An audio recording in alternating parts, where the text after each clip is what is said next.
بسم اللہ الرحمن الرحیم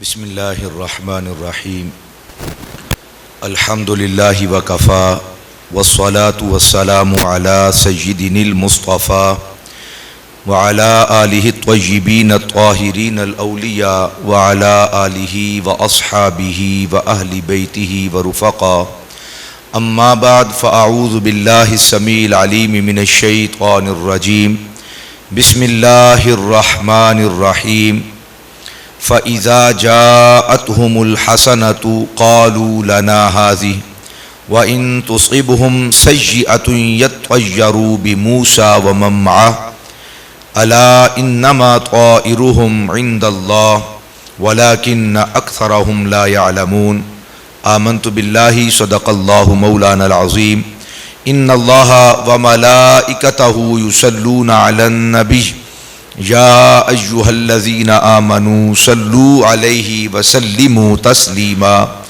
الصلاة والسلام علیک یا سیدی یا رسول اللہ الصلاة والسلام علیک یا سیدی یا حبیب اللہ الصلاة والسلام علیک یا سیدی یا شفیع المذنبین وعلى آلك واصحابك يا سيدي يا رحمة للعالمین۔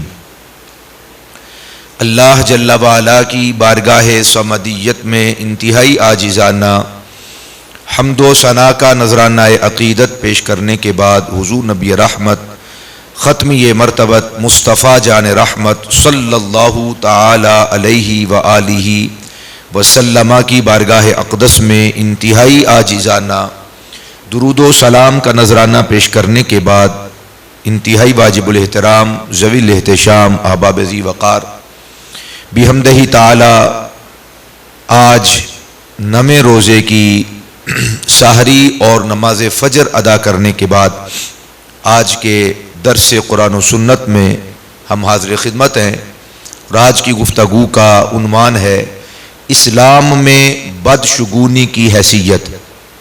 رب ذوالجلال اپنے حبیب مکرم صلی اللہ علیہ وآلہ وسلم کے صدقہ طفیل اسلام کے مطابق زندگی بسر کرنے اور پورے کا پورا اسلام میں داخل ہونے کی توفیق نصیب فرمائے۔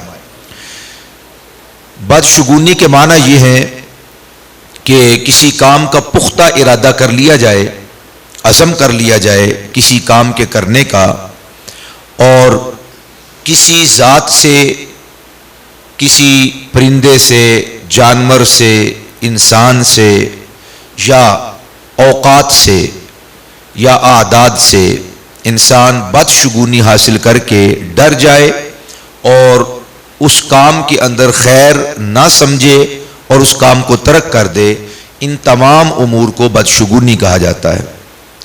شگون لینا اسلام کے اندر دو حیثیتوں پر ہے، ایک ہے اچھا شگون لینا، اچھی فعال لینا، اچھا سمجھنا، اور اس کام کو جس کا اس نے کرنے کا ارادہ کیا ہے اس کے اندر خیر اور بھلائی سمجھے اور اللہ سبحانہ و تعالی کی ذات پر توکل کرے، مکمل ایمان لے کر آئے اور وہ اچھا کام شریعت کے دائرے میں جو مناسب ہے اسے انسان کر گزرے، اسے اچھا شگون کہا جاتا ہے۔ اور کسی بھی چیز سے ڈر کر اس کام کو ترک کر دے کہ جس کا اس نے ارادہ کیا تھا اور اس کے اندر وہ بھلائی نہ خیال کرے، بھلائی نہ سمجھے اور اسے چھوڑ دے، اسے بدشگونی کہا جاتا ہے۔ اسلام میں اچھا شگون لینے کی اجازت ہے اور بدشگون لینے کی ہرگز اجازت نہیں ہے، بلکہ قرآن و سنت میں غور و فکر کیا جائے تو نبی اکرم صلی اللہ علیہ وآلہ وسلم نے سخت ترین ممانعت فرمائی ہے کہ کسی چیز سے انسان بدشگونی حاصل کرے اور ڈر جائے، اللہ کی ذات پہ بھروسہ اور توکل نہ کرے اور کسی کام کو ترک کر دے، چھوڑ دے، یا کسی کام کو منحوس سمجھے۔ نبی اکرم صلی اللہ علیہ وسلم نے سختی کے ساتھ ان چیزوں سے منع کیا ہے۔ قرآن مجید میں غور و فکر کیا جائے تو یہ عمل، یہ طریقہ مسلمانوں کا طریقہ نہیں بلکہ کفار کا طریقہ ہے، اور نبی اکرم صلی اللہ علیہ وسلم نے اور بذات خود رب ذوالجلال کے کلام نے ہمیں بدشگونی حاصل کرنے سے روکا ہے اور منع کیا ہے۔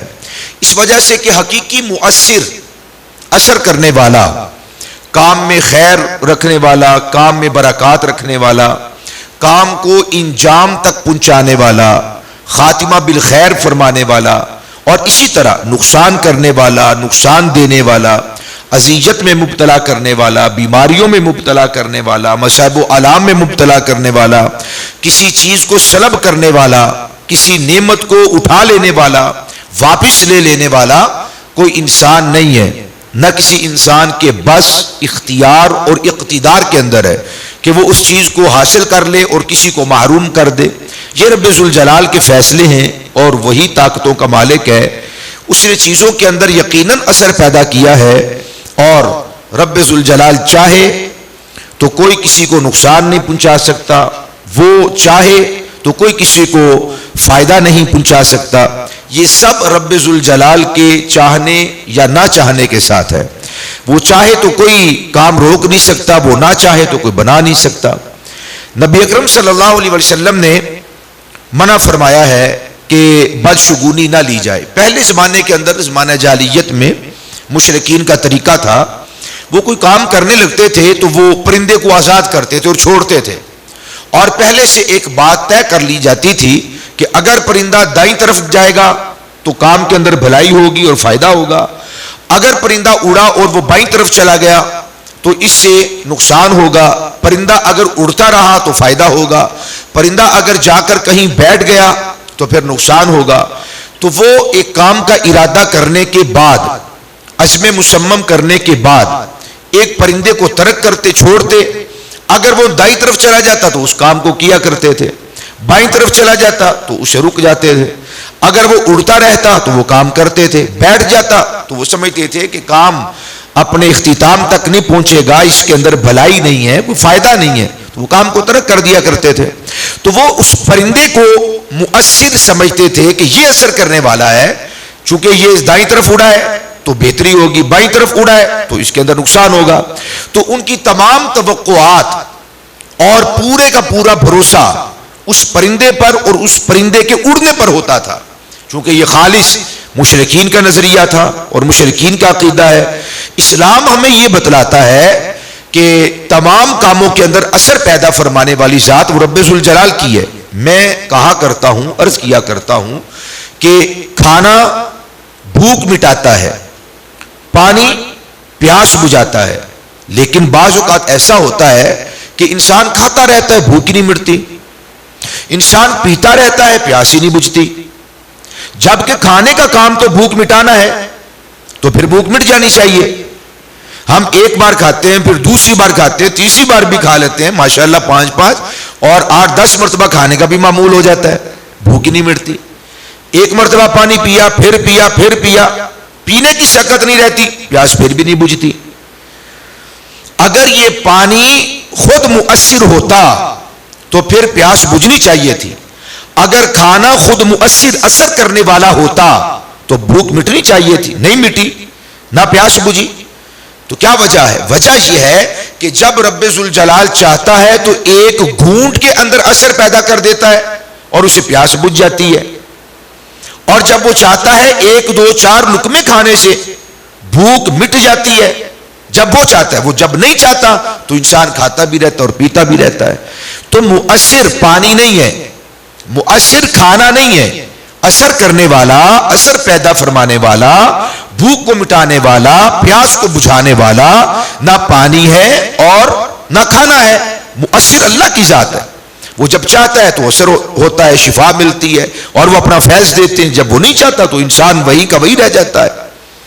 تو انسان کا، مسلمانوں کا یہ نظریہ اور یہ عقیدہ ہے، اور یہ ضروری عقیدہ ہے، ہر چیز کے اندر اثر پیدا کرنے والی اللہ کی ذات ہے۔ دوائی شفا دیتی ہے تو پھر ہر مرتبہ مل جانی چاہیے، کئی ہفتے، مہینے، سال، بعض اوقات تو پوری عمر دوائی کھانی پڑتی ہے، شفا نہیں ملتی، میرا رب نہیں چاہتا۔ اور بعض اوقات محض گڑ کھا لینے سے، چینی کا پھکا مار لینے سے، کوئی نمک چاٹ لینے سے شفا مل جاتی ہے۔ کیوں؟ وہ اثر پیدا کرنے والی ذات میرے رب کی ہے، اس نے نمک میں اثر پیدا کیا، شفا مل گئی۔ چینی اور گڑ کے اندر اگر اس نے شفا رکھی ہے، اس نے وہ چاٹا یا کھایا تو شفا مل گئی. تو یہ مؤثر ہیں مگر ان میں اثر پیدا کرنے والی اللہ کی ذات ہے. اسی طرح پرندے کا اڑنا، بیٹھ جانا، دائیں جانا، بائیں جانا، وہ اپنی مرضی سے نہیں جا رہا اور نہ اپنی مرضی سے اڑ سکتا ہے نہ وہ بیٹھ سکتا ہے. میرا رب چاہتا ہے تو دائیں طرف رخ کر دیتا ہے، میرا رب چاہتا ہے تو بائیں طرف رخ کر دیتا ہے، چاہتا ہے تو اڑتا رہتا ہے پرندہ، چاہتا ہے تو وہ بیٹھ جاتا ہے.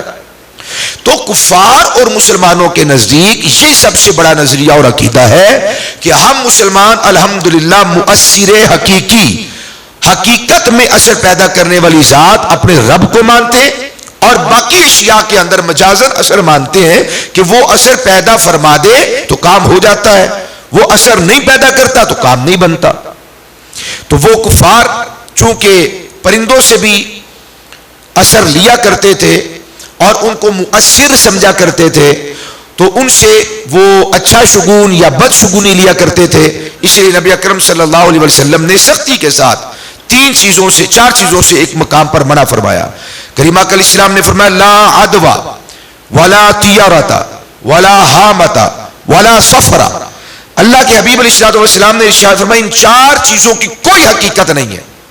نمبر 1 پرندے کو اڑانا، دائیں جائے تو فائدہ ہوگا، بائیں جائے تو نقصان ہوگا، بیٹھ جائے تو نقصان ہوگا، اڑتا رہے تو فائدہ ہوگا. آقا کریم علیہ السلام نے فرمایا کہ پرندوں کو اڑانے کی کوئی حقیقت نہیں ہے. ایسا نہیں ہے کہ وہ دائیں طرف گیا تو فائدہ ہوا، بائیں طرف گیا تو نقصان ہوا، نہیں. اللہ نے چاہا تو فائدہ ہوا، اللہ پاک نے چاہا تو نقصان ہوا. پرندے کے اڑنے کی وجہ سے کوئی نقصان نہیں ہوا اور نہ کوئی فائدہ ملا. اس لیے اللہ کے حبیب علیہ السلام فرمایا لا طیارتا، پرندوں کو اڑانے میں اور پرندوں کے اندر بدشگونی لینے میں کوئی حقیقت نہیں ہے. اور فرمایا کہ لا عدوا، بیماری کے متعدی ہونے سے، یعنی بیماری ایک بیمار کو لگے اور پھر آگے دوسرے، تیسرے، چوتھے، پانچویں، پورے گھر کو، خاندان کو، محلے کو، پورے شہر یا ملک کو لگ جائے اور کہا جائے کہ وہ بندہ بیمار تھا، وہ بیماری دوسرے کو لگ گئی، اس نے تیسرے کو بیمار کر دیا، چوتھے کو بیمار کر دیا، پورا ملک بیمار کر دیا. بیماری نے بیمار کر دیا؟ نہیں، بیماری نے بیمار نہیں کیا اور بیماری خود نہیں لگی. میرے رب نے چاہا تو بیماری لگی اور میرے رب نے چاہا تو بیماری نے نقصان دیا، میرے رب نے چاہا تو بیماری نے کوئی نقصان نہیں دیا. اور بعض اوقات بیماری لگتی ہے تو 20 بیماریوں سے اللہ سبحانہ و تعالی نجات بھی عطا فرما دیتا ہے. تو اس لیے حضور نے فرمایا لا عدوا، بیماری کا متعدی ہونا یعنی ایک سے دوسرے کو اور دوسرے، تیسرے، چوتھے، پانچویں کو لگ جانا، فرمایا کوئی حقیقت نہیں ہے. رب چاہے تو بیماری لگتی ہے، رب نہ چاہے تو بیماری نہیں لگتی. بعض اوقات ایک بیمار ہوتا ہے پورا خاندان بیمار ہو جاتا ہے، بعض اوقات پورا خاندان بیمار ہوتا ہے، ان میں ایک کوئی سا بھی وہ فرد ہو وہ صحیح رہتا ہے، تندرست رہتا ہے، سلامت رہتا ہے، کوئی بیماری تک نہیں لگتی. یہ سارے معاملات اور کارساز، حقیقی کارساز، کام بنانے والا یا مٹانے والا، یہ ہمارے رب کی ذات ہے. چیزوں کے اندر اثر اس کا پیدا کرتا ہے، اپنا کوئی اثر کوئی چیز اپنے دامن میں نہیں رکھتی. اللہ کے حبیب علیہ السلام نے فرمایا کہ بیماری متعدی نہیں ہوتی، وہ چاہتا ہے تو بیماری لگتی ہے، وہ نہیں چاہتا تو بیماری نہیں لگتی. اور تیسری بات فرمائی ولا حامتا، اللہ کے حبیب علیہ السلام نے ارشاد فرمایا کہ الو، بعض لوگوں کا یہ بھی خیال تھا کہ الو اگر کسی کے گھر پہ آ کے بیٹھ جائے تو نحوست برستی ہے. جہاں پر الو بولتا ہے، یہ ہمارے ہاں یہ جملہ بھی بولا جاتا ہے کہ ان کے گھر میں تو الو بول رہے تھے، یعنی اتنی نحوست تھی، اتنی بیماریاں ٹپک رہی تھی وہاں پہ. ہمارا یہ محاورہ اردو کے اندر، فلاں کے گھر میں الو کا بولنا. تو کفار کا یہ نظریہ تھا کہ جس مقام پر الو رہتے ہیں یا الو آ کر بیٹھ جائے یا جس مقام پر الو آواز نکالے وہاں پہ نحوست ہوتی ہے، وہاں پہ خیر نہیں ہوتی، وہاں پہ برکت نہیں ہوتی، وہاں پہ رحمت نہیں ہوتی. اور جس گھر کے اندر الو آ کر بیٹھ جاتا کسی کی دیوار پر، لوگ اس سے بدشگونی لیتے الو سے اور اس خاندان سے بائیکاٹ کر دیتے، لین دین کا معاملہ نہ کرتے، خیر کا معاملہ نہ کرتے، بھلائی کا معاملہ نہ کرتے، تجارت ترک کر دیتے، بات چیت چھوڑ دیتے.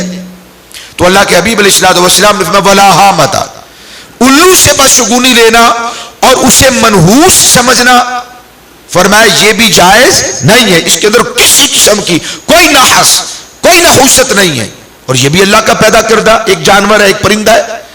اور اس کے بارے میں رب کا قرآن کیا فرماتا ہے؟ ربنا ما خلقت ھذا باطلا سبحانک فقنا عذاب النار، اے ہمارے رب تو نے جو پیدا کیا ہے کوئی باطل، کوئی رائے گا، کوئی فضول نہیں ہے، ہر ایک مخلوق کا کوئی نہ کوئی فائدہ ضرور اللہ پاک نے رکھا ہے، کوئی باطل بیکار بے فائدہ نہیں ہے، اور کسی کے اندر نحس نہیں ہے، نحوست نہیں ہے۔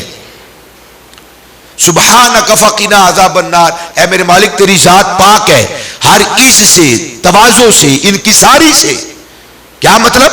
کہ چیزیں چاہیں کہ ہم فیض دیں، اللہ چاہے نہ دے تو چیزیں فیض دے دیتی ہیں؟ نہیں، اے ہمارا رب تیری ذات اسے پاک ہے، میں چاہوں کہ یہ بندہ فیض دے تو ممکن ہے وہ فیض دے دے، اور ممکن ہے وہ فیض نہ دے، لیکن رب چاہے کہ فیض دے تو اس بندے کو فیض دینا پڑے گا، کوئی اس سے مقابلہ نہیں کر سکتا۔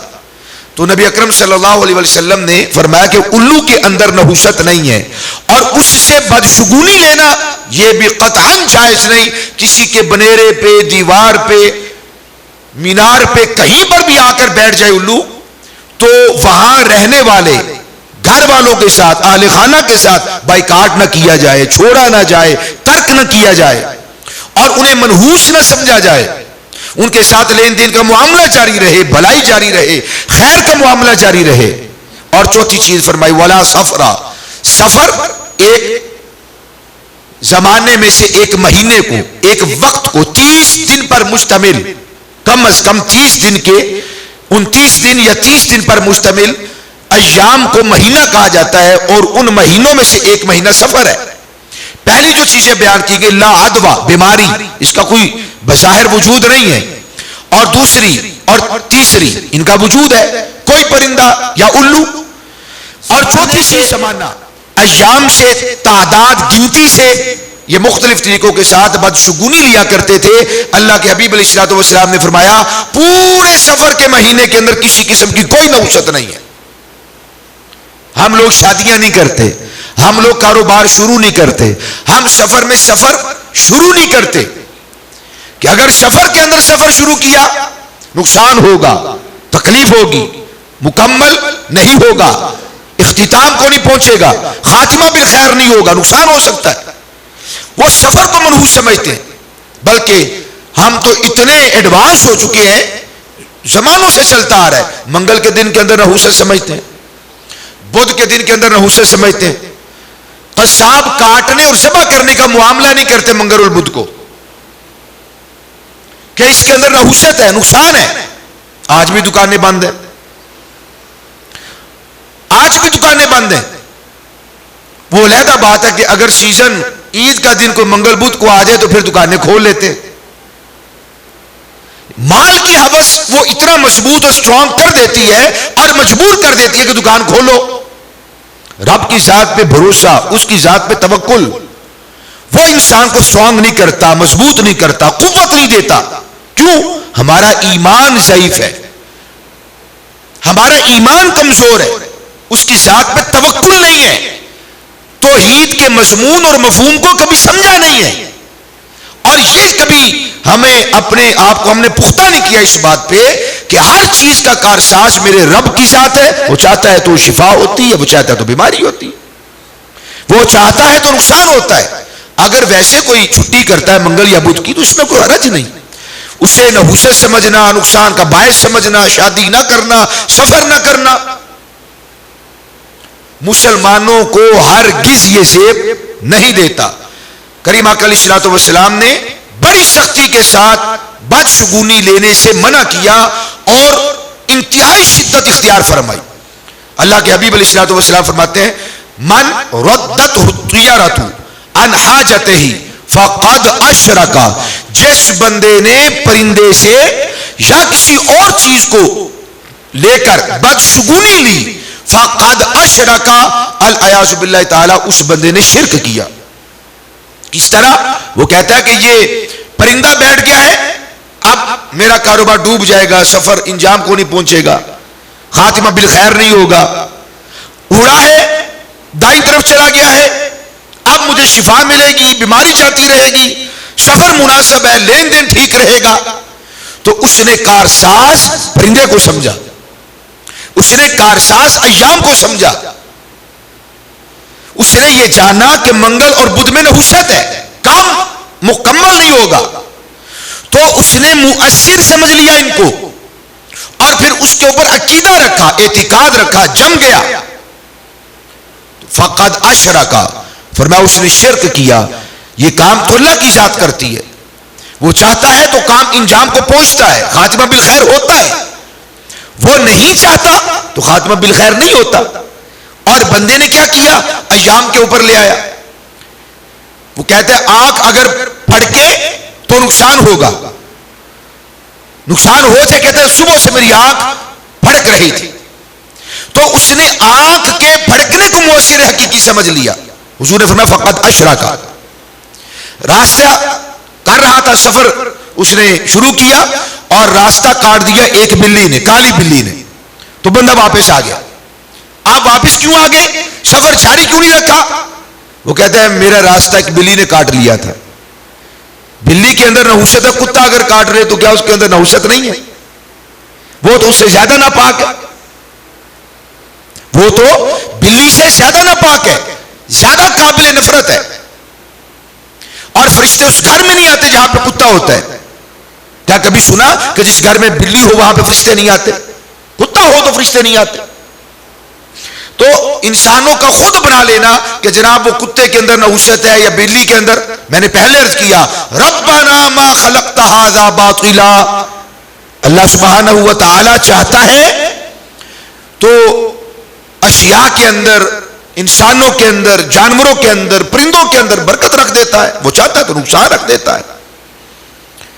آنکھ کے پھڑکنے سے، بلی کے راستہ کاٹنے سے، اس قسم کی جو معاملات ہے، یا دودھ ابل جائے تو سمجھا جاتا ہے کہ آج سفر مناسب نہیں، آج ٹھیک نہیں، آج لین دین کا معاملہ درست نہیں رہے گا. یا نقصان ہو جائے تو کہتے ہیں وہ صبح دودھ ابلا تھا، وہ صبح دودھ گر گیا تھا، تو مجھے تو اسی وقت سے شک پڑ گیا تھا. بعض اوقات کہتے ہیں ہمیں تو یقین ہو گیا تو نقصان ہوگا. تو اس طرح کی بدشگونی لینا یہ مسلمانوں کو زیب نہیں دیتا. کریم اکرم اسلام نے فرمایا جو اس طرح کی حرکات کرتے ہیں معاذ اللہ انہوں نے شرک کیا. انسانوں سے اسی طرح بعض اوقات انسان کو منحوس سمجھ لیتے ہیں. وہ کام کرنے والی منحوس ہے، وہ جو 8ویں 10ویں نمبر پہ جن کا گھر ہے وہ بڑے منحوس ہے، وہ خاتون بڑی منحوس ہے، وہ بابا بڑا منحوس ہے، وہ بچہ بڑا منحوس ہے، فلاں چیز بڑی منحوس ہے. تو یہ مسلمانوں کو زیب، یہ بھی مشرکین کا طریقہ ہے. اللہ تعالیٰ قرآن مجید میں ارشاد فرماتا ہے فَإِذَا جَاءَتْهُمُ الْحَسَنَةُ قَالُوا لَنَا هَٰذِهِ. بنی اسرائیل حضرت موسیٰ علیہ السلام کی قوم جب کو خیر پہنچتی، بھلائی پہنچتی تو کہتے قَالُوا لَنَا هَٰذِهِ، یہ تو ہماری کامیابی ہے، یہ تو ہماری وجہ سے ہے، یہ تو ہماری سمجھداری کی وجہ سے ہمیں بھلائی پہنچی ہے. قَالُوا لَنَا هَٰذِهِ، یہ تو سب کے سب ہمارے لیے. وَإِن تُصِبْهُمْ سَيِّئَةٌ، توجہ کیجئے گا، وَإِن تُصِبْهُمْ سَيِّئَةٌ يَطَّيَّرُوا بِمُوسَىٰ وَمَن مَّعَهُ عَلَیٰ بِاللَّهِ تعالیٰ. اور اگر کوئی نقصان پہنچ جاتا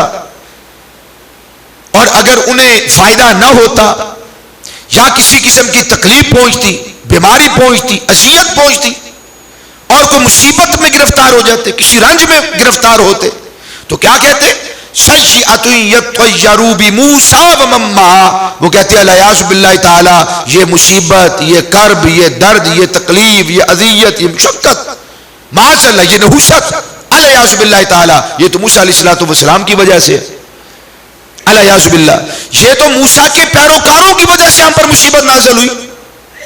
تو معاذ اللہ وہ ان نفوس قدسیہ کو منحوس سمجھتے تھے علیہ باللہ تعالی. یہ تو مشرکین کا طریقہ ہے انسانوں کو منحوس سمجھنا.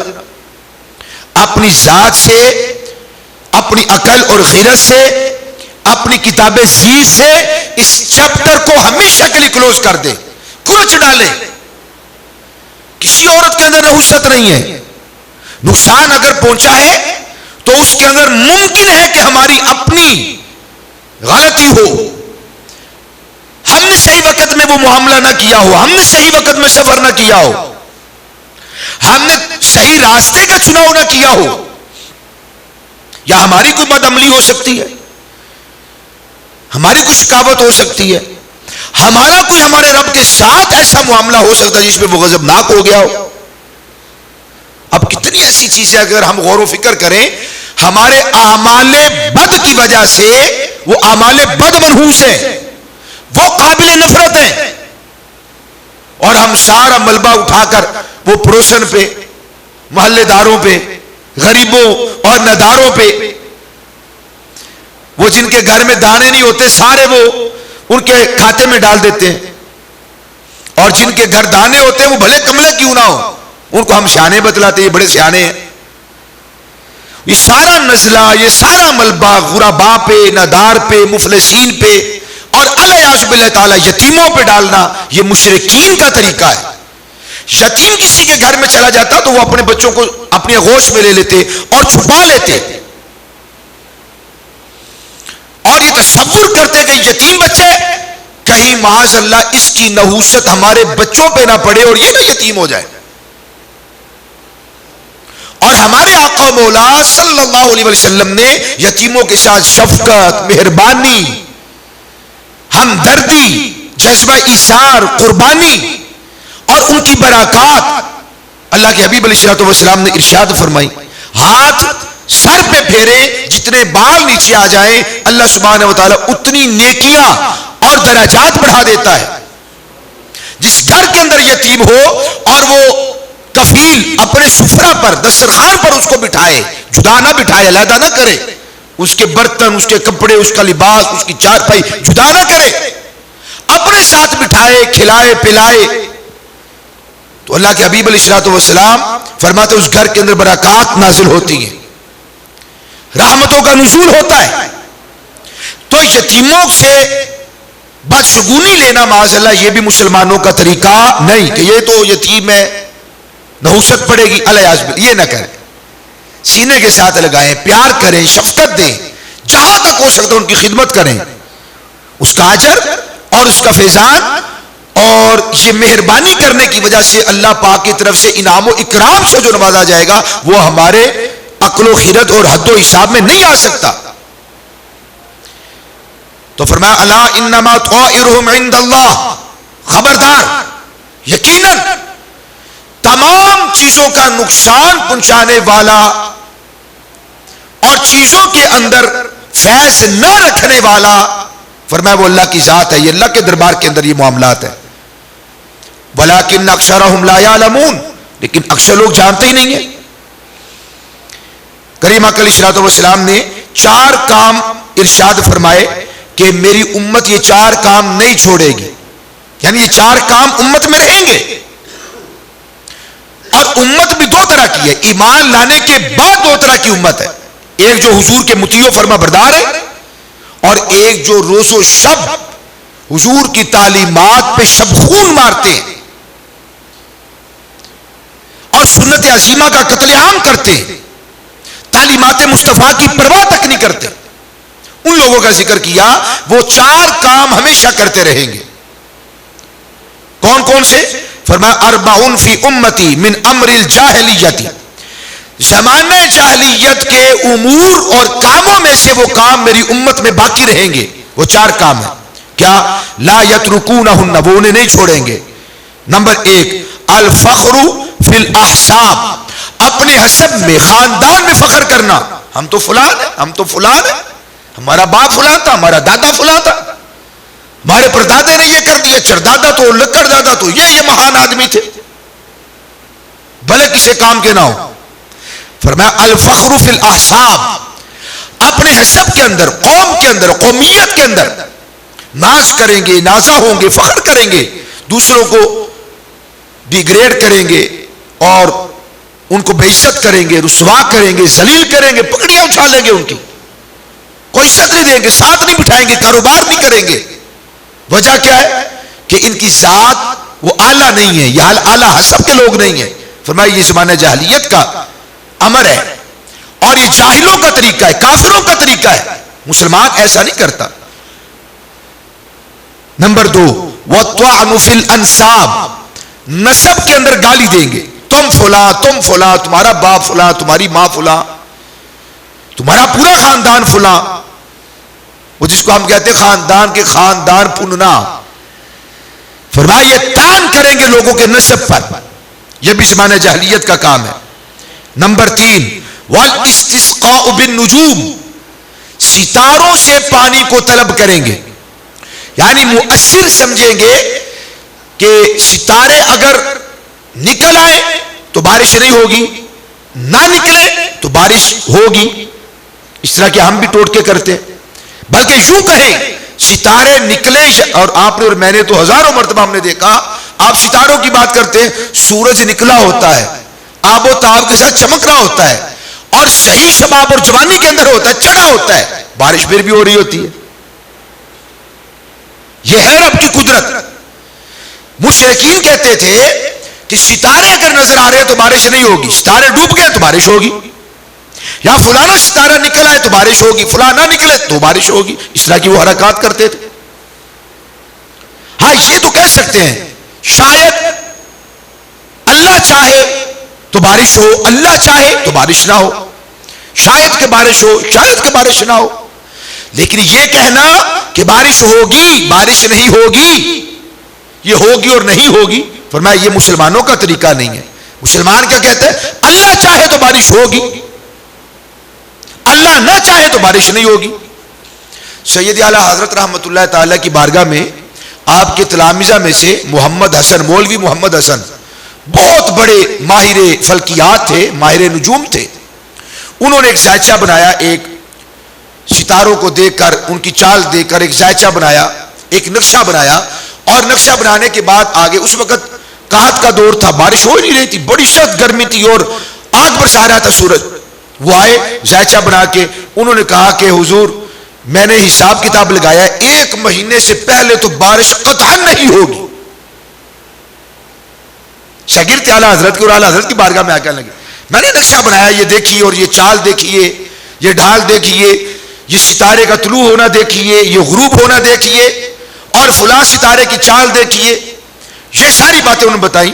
تو اعلیٰ حضرت مسکرائے، فرمایا مولوی صاحب آپ کہتے ہیں 1 مہینے سے پہلے بارش نہیں ہوگی، 1 مہینہ ہو گیا تو بارش ہوئی نہیں تھی، آگ برسا رہا تھا سورج۔ کہا مزید 1 مہینہ سے پہلے تو بارش ہوگی نہیں۔ فرمایا مولوی صاحب آپ 1 مہینے کی بات کرتے ہیں، پہلے مجھے یہ بتائیں کیا وقت ہوا ہے؟ تو 11:30 مثال کے طور پہ اس وقت اگر وقت ہو رہا تھا تو انہوں نے کہا جی 11:30۔ فرمایا 12 کتنے بجے، کتنی دیر کے بعد 12 بجیں گے؟ انہوں نے کہا جی آدھے گھنٹے کے بعد۔ کہا آدھے گھنٹے سے پہلے 12 بج سکتے ہیں؟ انہوں نے کہا نہیں آدھے گھنٹے سے پہلے تو نہیں، 11:30 ہوئے ہیں تو 30 منٹ گزریں گے تو 12 بجیں گے۔ اعلیٰ حضرت اٹھے، گھڑیال کا دروازہ کھولا اور اپنی انگلی کے ساتھ 12 بجا دیے۔ فرمایا مولوی صاحب آپ کہتے تھے 8 گھنٹے کے بعد 12 بجے گے، یہ تو ابھی بج گئے۔ وہ ہنس کے کہنے لگے حضور یہ آپ نے بجائے ہیں، یہ آپ نے بجائے ہیں۔ فرمایا یہی تو سمجھانا چاہتا ہوں، اگر میرا رب چاہے، آپ کہتے 1 مہینے کے بعد بارش ہوگی، میرا رب چاہے 1 ہفتے سے پہلے، ہفتہ بھی دور ہے، مولوی صاحب میرا رب چاہے تو 1 گھنٹے سے پہلے، گھنٹہ بھی دور ہے، میرا رب چاہے تو 1 منٹ سے پہلے، اور منٹ بھی دور ہے، رب چاہے تو بھی بارش برسا دے۔ مولوی محمد حسن کہتے ہیں میں بھاگ کر باہر گیا تو بارش برس رہی تھی۔ مؤثر حقیقی میرے رب کی ذات ہے، وہ چاہے تو بارش برسائے، وہ چاہے تو نہ برسائے، وہ چاہے تو آگ برسائے، وہ چاہے تو پوری سورج کی تماست اور حرارت کے باوجود ٹھنڈک پہنچائے۔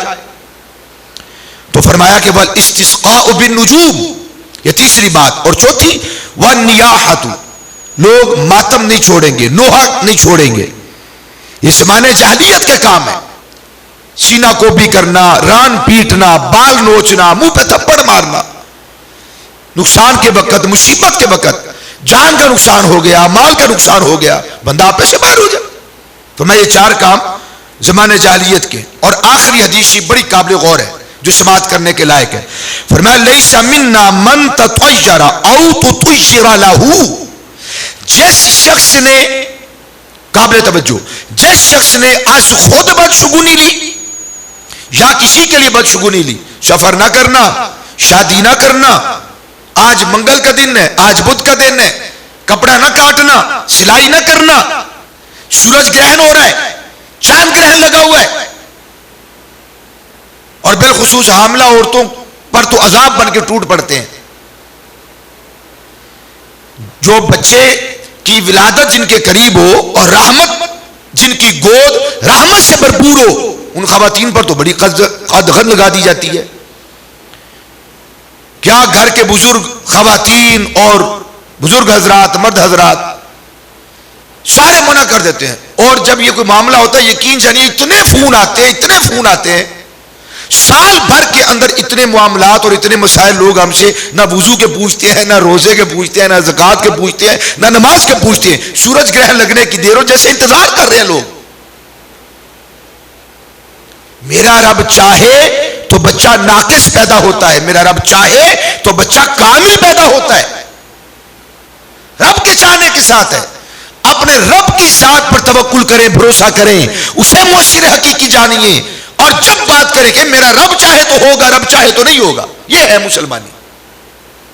فرمایا کہ جس نے ہم میں سے وہ بندہ نہیں، وہ مسلمان نہیں، شگونی لیتا ہے، او تطیرا لہو، یا کسی اور کے لیے بشگونی لیتا ہے، خود بھی نہیں کرتا اوروں کو بھی نہیں کرنے دیتا. او تکہنا، او تکہنا لہو، خود کہانت کرے یا کسی اور کے لیے کہانت کرے. کہانت کیا ہے؟ وہ مستقبل کا علم. میں کہتا ہوں ایسا ہوگا. کیوں کہتے ہو بھائی آپ؟ اپنے علم کی بنیاد پہ کہتا ہوں. میرا علم کہتا ہے کہ ایسا نہیں ہوگا یا ایسا ہوگا. یہ بھی جائز نہیں، یہ کہانت ہے. مستقبل کی بات بتانا، پوشیدہ بات بتانا، یقین کے ساتھ اور وثوق کے ساتھ، ایسا ہوگا، ایسا نہیں ہوگا، یہ کہانت ہے. فرمایا جس نے کہانت لی، غیب کی بات اپنے لیے ثابت کی یا کسی اور کے لیے ثابت کی، مستقبل کی بات، آئندہ کی بات، خیر ہوگی یا شر ملے گا اپنے لیے یا کسی اور کے لیے، اور یہ سمجھے کہ یہ میرے علم کی بنیاد پر ہے، میں نے شائچہ تیار کی ہے، میں نے نقشہ تیار کی ہے، میرا علم مجھے یہ بتاتا ہے. فرمایا جس نے ایسی کوئی بات کی وہ ہم میں سے نہیں. او سحرا او سحر لہو، یا جس بندے نے جادو کیا اپنے لیے یا جادو کیا کسی اور کے لیے. اللہ کے حبیب علیہ السلام فرماتے ہیں یہ لوگ ہم میں سے نہیں ہیں. تو بدشگونی لینا یہ جائز نہیں ہے. ہاں کسی بندے کو دیکھا تو یہ شگون لینا کہ انشاءاللہ میرا دن آج اچھا گزرے گا، یہ جائز ہے. دکان کھولی اور ادھار لینے کے لیے آ گیا، دکان کھولی اور ادھار لینے کے لیے کوئی آ گیا، اور ہم نے کہا لو بھائی آج سارا دن ہی برباد ہو گیا. یہ کیا ہے؟ اچھا شگون ہے کہ بد شگون ہے؟ آدھے گھنٹے کی تقریر سنیے، کچھ تو بتائیں. آج میں نے 10ویں دن آپ کو بول رہا ہوں، 9ویں دن. اچھا شگون ہے کہ بد شگون ہے؟ بد شگون ہے. ادھار دینا یہ اللہ کو بھی محبوب ہے اور رسول پاک صلی اللہ علیہ وسلم کو بھی محبوب ہے. ایک حدیث شریف میں فرمایا کہ صدقہ، زکات و خیرات بندے کو وہاں تک نہیں پہنچاتے جہاں پر انسان کو ادھار جو دیتا ہے وہ پہنچا دیتا ہے. کیوں؟ صدقہ دینے کے بعد آپ کو امید نہیں ہے کہ مجھے یہ ریٹرن کرے گا، واپس کرے گا. آپ کو کوئی امید نہیں ہے، جو دے دیا سو دے دیا، آپ کو اس کا انتظار نہیں ہے. ادھار دیا تو انتظار ہے، یہ دے گا کہ نہیں دے گا، کب دے گا. آئی سمجھ؟ اس میں صبر کرنا پڑتا ہے. آدمی دیتا تو خوش ہو کے ہے، الحاظ باللہ تعالی، لیتا بیچارہ بھی رو رو کے ہے. سیدی اعلیٰ حضرت رحمت اللہ تعالی علیہ صدقہ دینے پر ادھار دینے کو ترجیح دیا کرتے تھے. صدقے سے انسان سست ہوتا ہے، جس کو دیا جائے وہ غافل ہوتا ہے، بے خبر ہو جاتا ہے، کام نہیں کرے گا. وہ مجھے مل تو رہا ہے نا، وہ مانگ لے گا. ہاں ادھار دینے کے اندر برکت ہے، دینے والے کو بھی یہ ٹینشن ہوگی کہ میں نے واپس کرنا ہے، اور لینے والے کو دینے کا اور صبر کرنے کا اجر و ثواب ملے گا. وَإِن كَانَ ذُو عُسْرَةٍ فَنَظِرَةٌ إِلَىٰ مَيْسَرَةٍ، جہاں تک ممکن ہو اسے پھر مہلت دے، تاریخ مقرر کر لیں. وہ جتنے دن تاخیر کرتا رہے گا اللہ سبحانہ و تعالی ہر دن نہیں، گھنٹے اور منٹ نہیں، ہر لمحے اور سیکنڈ کے بدلے میں انسان کو بھرپور نیکیاں عطا فرماتا ہے. ادھار انسان کو صدقہ کرنے سے زیادہ فائدہ دیتا. تو کوئی ادھار لینے کے لیے آ جائے نا، ہم کہتے لو جی دن برباد ہو گیا. میں بڑے وثوق کے ساتھ کہتا ہوں، میں نے اپنی زندگی میں ایک ہی بندہ بھی دیکھا ہے، نام نہیں لوں گا اس کا. میں نے اس سے بھی کہا، میں نے کہا یار یہ آپ سے نا ادھار لیتے ہوئے صبح جان بوجھ کر کہا کہ دیکھتا ہوں بھائی اس کا کیا نظریہ کیا ہے. ادھار چلتا ہے نا سب کا، تو ہمارا بھی چلتا ہے سلسلہ. میں کہا یار آپ سے ادھار لیتے ہوئے نا صبح بڑی شرم آتی ہے، یہ اچھا نہیں ہوتا. اور اس نے کہا آپ تو علامہ صاحب ہیں، خدا کا واسطہ شاہ صاحب ایسی بات نہ کریں.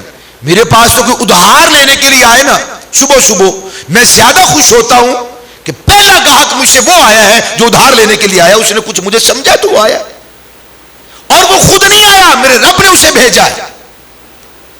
وہ مجھے چیک کرنا چاہتا ہے، امتحان لینا چاہتا ہے، آزمائش کرنا چاہتا ہے میرا بندہ کیا کرتا ہے. تو یہ نہ کہیں آپ ایسے جیب میں رکھیں، آپ ادھار لے کر جائیں. میں نے کہا بڑا ہے، اس نے کہا جتنا مرضی بڑا ہے، اللہ سب سے بڑا ہے. میں نے ایک ہی بندہ دیکھا ابھی تک، ورنہ لوگ اسے نحس سمجھتے ہیں، منحوس سمجھتے ہیں، منہ چھوڑتے ہیں، گالیاں دیتے ہیں، بھگا دیتے ہیں، اور بے شرم صبح آگے ادھار لینے کے لیے. یہ بھی بدشگونی ہے، بلکہ اچھا شگون لیا جائے. کسی غریب کو دیکھا اچھا شگون لے. اور معاذ اللہ بعض تو وہ بد اتوار لوگ ہیں، دیندار لوگوں کو دیکھیں گے تو سمجھیں گے کہ لو بھائی آج تو ہمارا دن خراب ہے، صبح محلے کے مولوی کو دیکھ لیا. لا حول ولا قوت الا باللہ. یہ مشرکین کا طریقہ ہے. مسلمان کی توجہ ہر دم، ہر لحظہ، ہر بات میں اپنے رب کی طرف جاتی ہے. رب ذوالجلال ہمیں بھی ایسا پاکیزہ بندہ بننے کی توفیق نصیب فرمائے. خوشی کے موقع پر یا ویسے ہی کوئی خاص مہمان آتا ہے تو ہمارے ہاں کلچر پایا جاتا ہے، یا دولہا دلہن آتی ہے تو سرسوں کا تیل دروازے پر انڈیلا جاتا ہے. ایک تو یہ، دوسرا یہ اگر کوئی صدقہ کرتا ہے کسی جانور کا اور اس کا خون اپنے دیواروں پہ یا اپنے دروازوں پہ بہاتا ہے، کیا یہ بھی درست ہے؟ دونوں کا ارشاد فرما. بہت اچھا سوال ہے جی. جب کوئی سفر سے بخیریت لوٹ کر آتا ہے تو یہ ہمارے پنجاب کا بالخصوص کلچر ہے، یا شادی کے موقع پر جب دلہن گھر میں پہلی مرتبہ آتی ہے یا اسی طرح دولہا اپنے سسرال جاتا ہے تو وہ تیل ڈالتے ہیں دہلیزوں میں. تو اس سے نیک فالی لینا اور اس سے اچھا شگون لینا یہ بالکل جائز ہے. اچھا شگون لینے سے میں نے آپ کو عرض کیا کہ وہ بالکل جائز ہے، بد شگونی لینا جائز نہیں ہے. ہاں یہ کہنا کہ ہم نے اگر تیل، پنجابی میں کہتے تیل چونا، اگر تیل نہ چویا اور تیل دہلیزوں میں نہ ڈالا تو نقصان ہوگا، اور ایسے دلہن آ گئی دولہا آ گیا، یہ ناجائز ہے. اور اگر کوئی تیل ڈالتا ہے ایک مناسب مقدار کے اندر جس کے اندر اسراف نہ ہو، اور وہ چند قطرات وہ ٹپکا دیے جاتے ہیں، تھوڑا سا تیل ٹپکا دیا جاتا ہے، تو اتنے کی تو اجازت ہے. اس سے اچھا فعال لیا جاتا ہے، نیک شگون لیا جاتا ہے کہ برکت ہوگی، رحمت ہوگی. تو اس طرح یہ بالکل جائز ہے، اس کے اندر کسی قسم کی کوئی ممانعت نہیں. ہاں اتنا اسراف کرنا کہ تیل بہانا کہ جس کو واقعی اسراف سمجھا جائے تو یہ پھر بالکل قطعاً جائز نہیں ہوگا اسراف کی وجہ سے. ورنہ یہ شگون لینے کے اعتبار سے یہ بالکل جائز ہے، یہ درست ہے. باقی رہا کہ وہ جانور کو ذبح کر کے اپنے گھر، دروازے، دیواروں پر وہ اس کو مل دیتے ہیں، یہ ناجائز ہے. خون ناپاک ہے، خون ناپاک ہے، اور ناپاکی کو اپنے دروازے پہ اور دیواروں پہ چھڑکنا اور اس طرح کا معاملہ کرنا یہ قطعاً جائز نہیں ہے. تو اس سے بچنا چاہیے. ناپاک ہو جاتی ہے جگہ، نماز پڑھنی ہوتی ہے، اور مسلمان کا تو گھر بھی پاک ہوتا ہے اور یہ اللہ تعالیٰ کی دین ہے اور اس کی امانت ہے، تو اس کی اس طرح بے تقیری نہیں کرنی چاہیے، یہ جائز نہیں ہے خون کا چھڑکنا.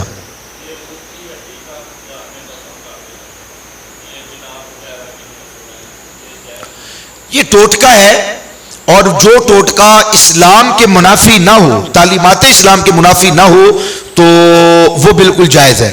اس طرح اونٹ کی ہڈی گھر میں رکھتے ہیں یا دفن کر دیتے ہیں، اور یہ اس کا ٹوٹکا ہے کہ جنات نہیں آتے. انڈے کے چھلکے رکھے جائیں تو لوگ کہتے ہیں چھپکلی نہیں آتی. یہ ٹوٹکے ہیں سارے، تو چونکہ اسلام کے منافی نہیں ہے تو یہ جائز ہے. باقی رہا اس سے اگر یہ بندہ اثر لے لے اور یہ سمجھے کہ میرے گھر میں جنات نہیں آئیں گے کیونکہ ہڈی میرے گھر میں ہے، اب یہ ناجائز ہو گیا۔ ٹوٹکے کے طور پہ اگر کوئی ایسا کرتا ہے، اس کے اندر نیکی، بلائی، شر، نقصان، نفع، اس کا کوئی کانسیپٹ نہیں ہے، تو بس ایک ٹوٹکے کے طور پہ اگر کوئی چیز کرتا ہے، گھر میں رکھ دیتا ہے یا دفنا دیتا ہے، تو پھر اس کے اندر کوئی مذائقہ نہیں۔ ویسے صحیح حدیث شریف کے اندر سنن اربعہ کے اندر تقریباً یہ حدیث شریف موجود ہے۔ اللہ کے حبیب علیہ الصلوۃ والسلام نے ارشاد فرمایا کہ جب تم گوشت کھاؤ تو ہڈیوں کو ضائع نہ کرو، بلکہ اچھے طریقے کے ساتھ ان کو ایک جگہ پہ رکھ دو۔ کیوں؟ نبی اکرم علیہ السلام نے فرمایا کہ تمہارے جنات بھائیوں کی خوراک ہے ہڈی اور گوبر، تو جس گھر میں دفن ہوگا نا یا ہڈی ہوگی، پتہ نہیں ویسے وہاں پہ انہوں نے چکر لگانا تھا کہ نہیں لگانا، اب ان کی خوراک ہے، وہ ضرور تشریف لائیں گے انشاءاللہ۔ حضور کی حدیث ہے نا بھائی، تو یہ گوبر اور یہ ہڈیاں یہ جنات کی خوراک ہے، تو ٹوٹکے کے طور پہ اگر کوئی کرتا ہے تو بہر کیف یہ جائز ہے۔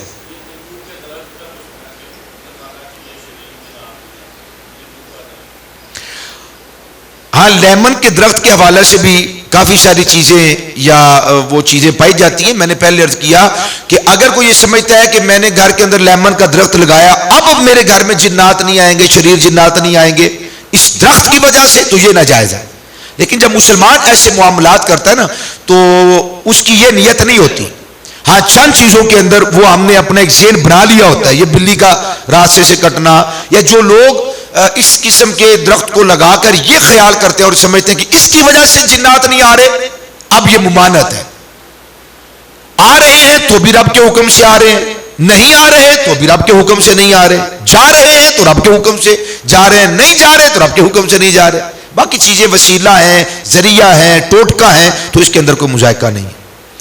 آمین۔ اللہم صلی علی سیدنا و مولانا محمد معدن الجود والکرم منبع العلم والحلم وبارک وسلم وصلوا علیہ یا الہ العالمین یا ارحم الراحمین۔ مصطفیٰ جان رحمت صلی اللہ علیہ وآلہ وسلم کے صدقہ طفیل، اے اللہ ہم سب کے اس درس قرآن و سنت کو اپنی بارگاہ عالی شان میں قبول و منظور فرما۔